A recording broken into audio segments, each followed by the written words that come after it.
this task like which was given by you and your team. So in this task, after reading this whole documentation, I understood that I'll have to develop a backend, like proper backend service for the answers.ai. The backend technical whole description is here, and these are the request which was for the asking the question and all, and the user for this is for the authentication. And here the user database also, like I use the database which is DynamoDB, which is not a relational database, it is a non-relational database, and it is deployed right now on the cloud. So I use the DynamoDB atlas. Right now it is running on the cloud and it is accessible from anywhere. And this is the remaining part. So right now I'll show you uh, the functionality of my project. So this is the whole structure of my project right now, which is based developed on the JavaScript and using the Node.js. Here the whole structure you can find out. So let me run this application locally. So I'll use the command node. So app dot.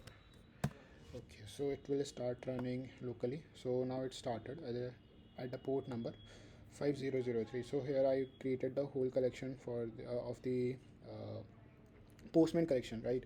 So here you with the use of this we can make a request to the server. Right now it is running on locally on my laptop, and this is the whole the structure and all the code written in these files, right? And it is also connected right now with my main branch from the GitHub.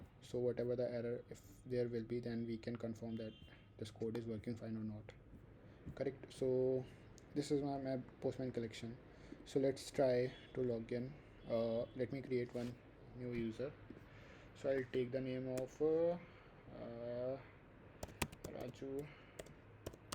Raju Gupta, let's say. Her Gmail ID could be anything, like uh, Gupta dot Raju, right? So this is the password of that particular person. So for like here there is no need of any kind of authentication, because right now I am registering my first time. So I am Raju Gupta. Right now I am going to log in. I am going to create my own profile. So when I will click it, so it will give an success error with the error code 201, which is for created. This is for the Raju Gupta registered successfully, right? So now this user registered successfully using this ID and password, right? So being a user, I'll have to log in this application. Authentication, sorry, this is for registration, right? Here also no need of any kind of authentication token. So I'm pasting this here, the Raju Gupta's Gmail, which is stored in our DB right now. So this is the password of it, right? So I'll send it. Now it will generate a token. This is an access token for this authenticated user. I'll copy this and I'll paste it here. Right now, well, no need of it, but I'll paste it because I'll show you everything. This is I created. So this endpoint tested successfully and running perfectly fine, right? So now I'll paste my access token here also. I'll save it. This is for to getting the user, right? So before the session was out, right now I provided a correct token, the access token. If I'll send this request, so now I can see all the users which are available in my DB right now. So Raju Gupta recently added, so this you can see, and here the time that we created and the updated time, last updated time, the user ID is what, the questions, list of the question, and right now and this is the Gmail ID that we are having, and we can also see this. So this endpoint I just created for my own convenience. Why? Because if I like in the initial starting in initialization of this project, I have to look into my DB again and again. So I created for my own convenience so that I can see whether it is creating any user in my DB or not. So that's it is just for that, right? This is for retrieving a user profile, right? So let's say we can take an example right now. You can take my own example. My name is Avdesh. uh, so this is the user ID, right? So retrieving the user profile, I'll have to paste this user ID here. Once I'll click it, so you can see my whole profile, all the data which is available in my DB. Like we can add more attributes as well, depending on what is the requirement. Or let's try with another one. This is the test one. Okay, let's take the latest one, which is the Raju Gupta. I'm pasting the user ID of Raju. So Raju Gupta is created this, and the password is secured. Here you can see that, and this is all about the Raju Gupta. This is for the retriever user question by user ID. Okay, so session already timed out here. So I'll have to pass the user ID here. Of the right now, I'm going to ask what are the question asked by the Raju, and not right now it will give the empty, right, because Raju haven't asked any question till now. So let the Raju ask the question first. So first I have to provide the access token, right? Asking question, control A, B and S, correct. Now Raju, if Raju wants to ask any question, he needs to bring his own user ID, right? So I'll have to provide this user ID so that my backend service control set over. Okay, so this is the user ID, and you can ask any question, right? So why melody is so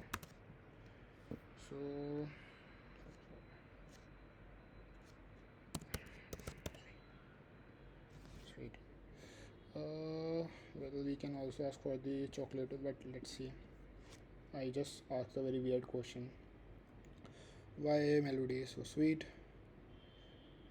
Right now it is asking for that generative AI API, which is the Anthropic AI. I'm using the Anthropic AI, right? So now we got the response from here. We can also write down the prompt, but right now I haven't wrote any prompt, so it will generate random answers, like whatever you want. You can write your own prompt using that. You can also fine tune it if you want any specific kind of answers, correct. So this is what the answer that we get. This will store into our database also, which is the question table. So now it generated the question ID as well.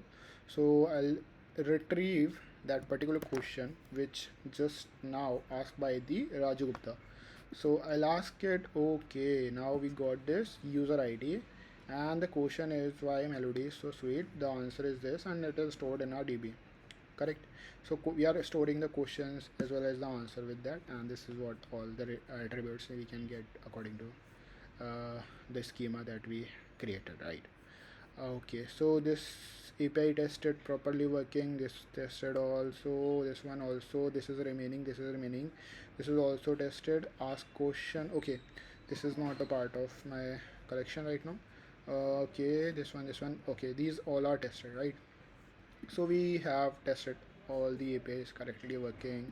Now the time is for logout the session, right? Now we have already used the my application, and you can see all the logs are generated here properly.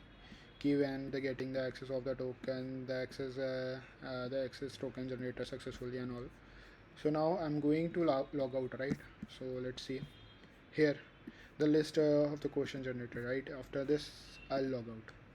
So now it is saying the message ki user logged out successfully and the token blacklisted. So here it is showing ki logging out of the session and logged out. Okay, so now the thing is ki if I'll use this token again, which is the authentication token which the Raju Gupta generated, right? So if he will use this token again and try to log out again, what it could be, like what it should be, it should not allow to log out this user again because it already logged out, right? So right now the response is to okay. I'll click on it. Okay, now it is giving us a 500 international error. Why? Because the field or to logged out user token is already expired or blacklisted, right? So refresh this session also. Using this token particular, we cannot be able to refresh our service, right? Because he logged out. Now we do not have any kind of a illegal access of my application or my backend service. So it will indicate that key invalid refresh token or the token expired. Now the thing is ki, okay, now we implemented this authentication here also, but what about the services that we are using in my internally? Will we be able to access that also? No, because I implemented a middleware, like middleware logic where it will every time check by by running any service which is available inside our application and in the backend server. So it will check for it ki is the token authenticated, like is it expired, is it blacklisted, or is it the user logged out not. So now it is getting the user, right? If with the same user which was generated by Raju Gupta is going to be used again in this service and it is expired, right, according to the or blacklisted, right? So if I'll send it, so it will give me the session out error, right? And similarly for each and every service, like here it's a session out. What you are doing, you are not a part of my application now. It is for this also, right? And for asking the question, and this is a session out, right? Each and every question, no, we do not have any access, right? So this is was working also fine. Logout functionality or authentication is working. The refresh token creating the user. Okay, so we can create another user as well, right? So let's say ki Raju Gupta already registered in my database and his email, which is very unique, which is provided by Google. Thankfully it is unique universally, right? So if I'll send the same request with the same email ID, and password could be anything, right? So it's choice of the user. And the Raju Gupta, the name could also be same, but the unique ID is here, the email. So if I'll send it right now, the Raju Gupta creator, right, successfully, if I'll send this request again to creating this, so it is giving an error. Right now it is saying ki the duplicate value we are getting. Okay, so I can handle this thing also in my backend. So I can pass the message ki the user is already existed. Okay, so I can implement this also. Okay, so this is all about my app, the backend service that you requested eventually, because according to this documentation what it says, I implemented each and everything. Okay, and yeah, cool, that is all right. And this is the evaluation criteria. Okay, designing scaling. Okay, I'll explain this also, like is an db. Okay, testing is also remaining, right? So right now session are timed out, the server is still running, right? So I created the docker files, docker file test also. We can run this application use the docker file as well, but okay, so this is the Anthropic API. This API I created just for the testing purposes. I created this application on the fast API, call API JS, where it is. This is what this application, if I'll run it. Okay, so sorry, I have to run that fast API.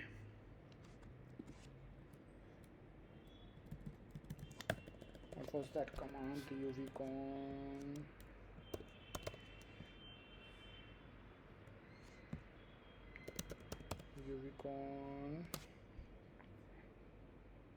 Okay, the application name, yeah, for the application name was the Anthropic, right? I have to remove this extension, the app, and I'll have to reload this.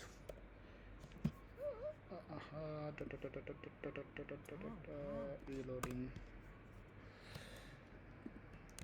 Control Z. Okay, so I reload this application. Now it start running. This is the fast API application, right? I'm just showing you, yeah, ki I tested this application, this AI API, which is working in my backend.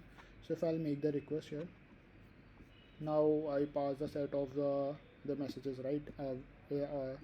like keeping the role. The user is asking what the assistant replied, then the user is asking again what question, and this is the assistant, right? We cannot pass the system here. Like system is we can pass already as a prompt there key what kind of response we want. So it is in the backend right now, so I can show you.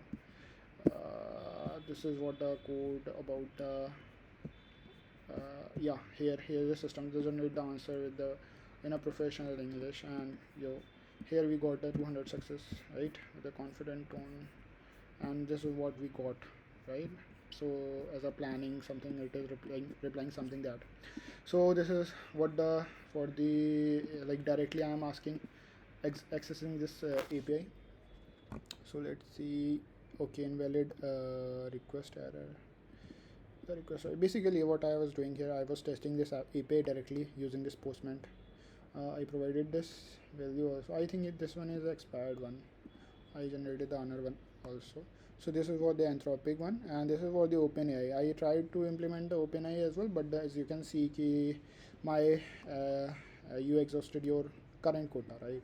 So I cannot use any more for this service.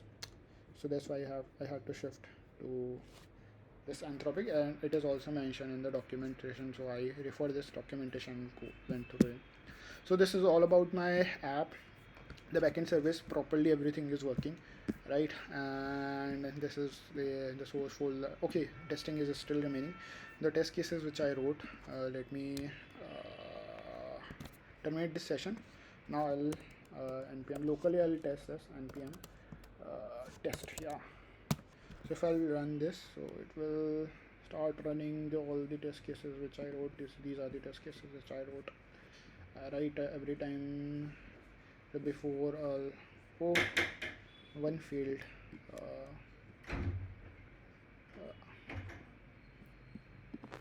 So this is what I'll terminate this.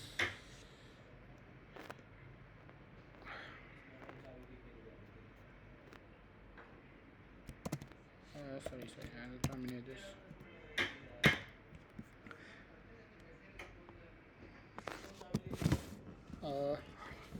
Yeah, this passed all the test cases.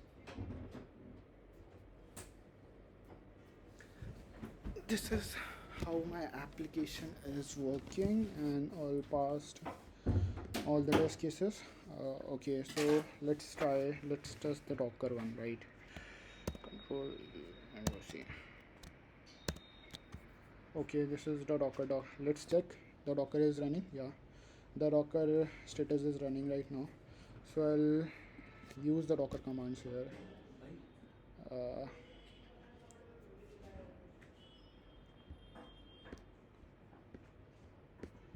So let me search for the Docker one, right? So first I'll go for the Docker. Here I'll build control Z copy. This is the Docker testing, Docker building the image. Now I'll run this image into the container, copy this, and this is I'm pasting it. Now it will run this application on the server 5003. Now my application again start running. If I'll access this, so it is working fine, right? So if I'll stop this Docker, restarting it.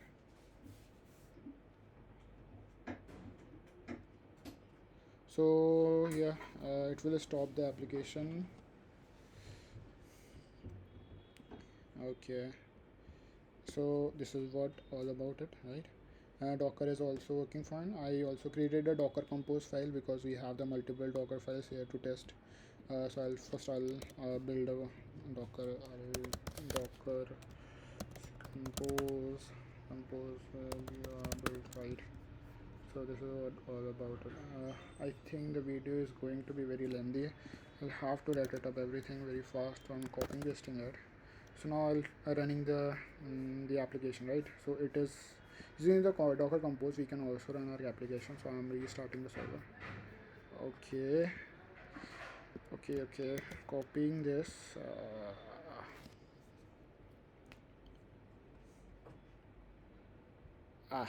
Okay, this is I'm going to be test all these test cases. Now it start running all the test cases, Docker file, compose, everything I covered, right? The demo video you will find out inside this folder. Right now I'm recording it, so it is empty, right? So answer correct, everything is here. The image of the architecture, this is the architecture which I created for AWS. So you can find out on the repository of my GitHub. So I'll open it. Where's my, okay, this is some of the references or document. Here's so many documents which I referred from the internet. This is my GitHub, right? So in my master branch, which you wanted mainly, right, we have the updated code. Everything you can read about this application from here.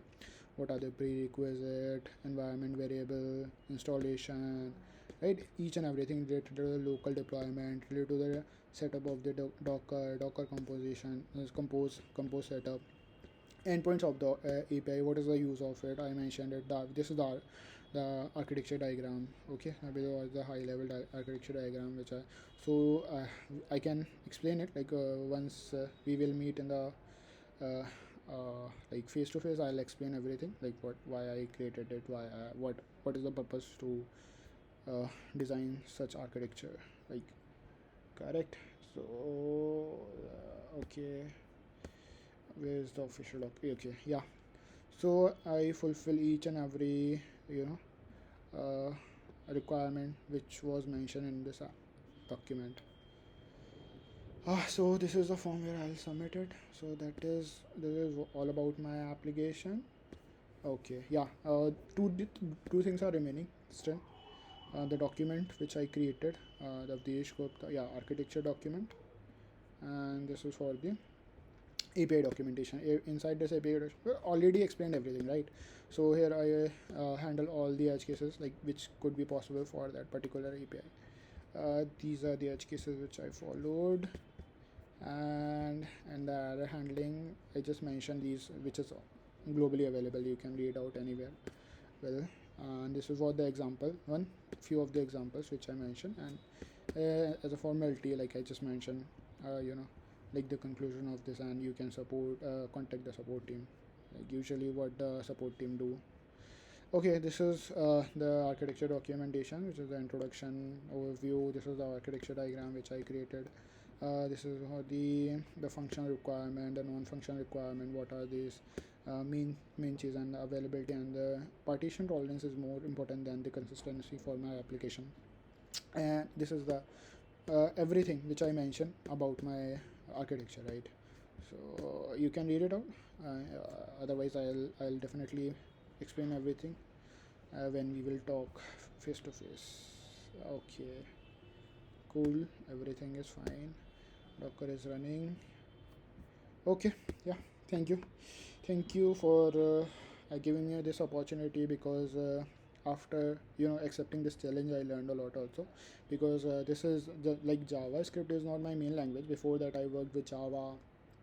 Currently I am working on a Python as well, right?